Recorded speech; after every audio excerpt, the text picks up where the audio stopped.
నమస్తే అన్న. జూబ్లీస్ ఎన్నికల్లో ఎవరు గెలవబోతున్నారు? లంకల దీపక్ రెడ్డి భారీ మెజార్టీతో గెలుస్తుంది ఇక్కడ జూబ్లీస్లో. మీరు చూస్తే ఎక్కడ చూసినా కాంగ్రెస్ చేసిన అమలు ఏ గవర్నమెంట్లో ఇప్పుడు చూస్తున్నారు. టీఆర్ఎస్ గవర్నమెంట్ 10 ఏళ్ళ నుండి ఏం ఏం ఏం చేయలేదు. ఇప్పుడు కాంగ్రెస్ ఇట్లా ఇప్పుడు వచ్చి 2 ఏళ్ళ ఇట్లా ఇప్పటి వరకు ఏం అభివృద్ధి చేయలేదు. ఏమి ఇచ్చిన హామీలు ఏది అమలు చేయలేదు. ఇప్పటి వరకు పబ్లిక్కి నిరాశ చెందుతారు. కానీ ఇప్పటి వరకు ఏ పథకాలు ఏం కానీ ఇప్పుడు జాబులే కానీ మధ్యతరగతి వాళ్ళకి ఏ పథకాలు అమలు అవ్వట్లేదు.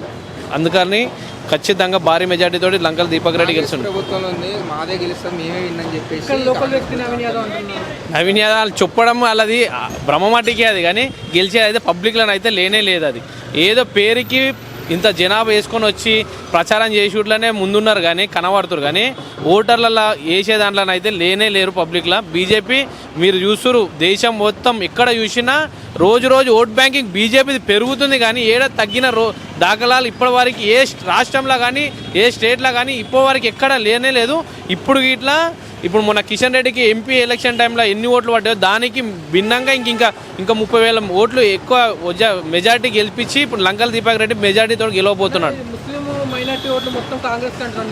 కాంగ్రెస్ వాళ్ళు ఎంఐఎం తోటి మేము పొత్తున్నాం, మాకు పడితే అని వాళ్ళ భ్రమ. ఇప్పుడు 2 సార్లు నవీన్ యాదవ్ ఎంఐఎం నుంచి నిలబడ్డాడు. ఆయనకు పడ్డ ఓట్లన్నీ మా అంటే 20,000. ముస్లిం నుంచి నిలబడ్డా కానీ 20,000 పడ్డాయి. ఎంఐఎం 20,000 ఓట్లు నాకు పడతాయని వీళ్ళు అనుకుంటారు. వీళ్ళ భ్రమ మట్టుకే. కానీ ముస్లిం వాళ్ళు ఇట్లా వీళ్ళతోటి లేరు సపోర్టు. ముస్లిం వాళ్ళకి చేసింది ఇట్లా ఏమీ లేదు. ముస్లిం వాళ్ళు ఇట్లా వీళ్ళకి ఓట్లు వేయరు, నమ్మరు. అందుకనే ఖచ్చితంగా బీజేపీ వైపే చూస్తారు. ముస్లింలు ఇట్లా 3 తలాక్ అవన్నీ ముస్లిం వాళ్ళు ఇట్లా ఇప్పుడు చదువుకుంటారు, చాలామంది ఇట్లా డెవలప్మెంట్ అవుతారు.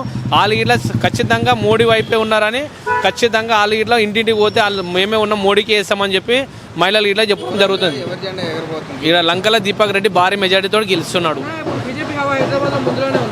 ముందులానే ఉంది, ఇంకా ముందుకు పోతూనే ఉంది. ఇప్పుడు మొన్న ఇట్లా చూసిరు మీరు ఎమ్మెల్సీ ఎలక్షన్లో ఇట్లా భారీ మెజార్టీ తోటి 2 ఎమ్మెల్సీ సీట్లు ఇట్లా మేము గెలిపించుకున్నాం. జిహెచ్ఎంసీ ఎక్కడ చూడు బీజేపీ ముందుకు పోతూనే ఉంది. కానీ ఇప్పటి వరకు ఎక్కడ ఆగిన రోజులు దాఖలాలు లేవు. బీజేపీ రాబోయే రోజులలో ఇట్లా గవర్నమెంట్ ఖచ్చితంగా తీసుకొచ్చే మీరు యువత కానీ ఇప్పటి వరకు చూస్తున్నారు మీరు ఎక్కడ కానీ ఓట్లు ఏడా కానీ మైనస్ అయ్యే ఓట్లు ఇప్పటి వరకు లేదు. ఖచ్చితంగా ఇప్పుడు చదువుకున్న యువత ఇప్పుడు ఆలోచన చేసే పబ్లిక్ కానీ బీజేపీ ముందడుగు బీజేపీకి వేయాలనే ఆలోచన చాలామంది మోడీని చూసి ఇంప్రెషన్గా చాలామంది బీజేపీకి ఓట్లు వేస్తారు.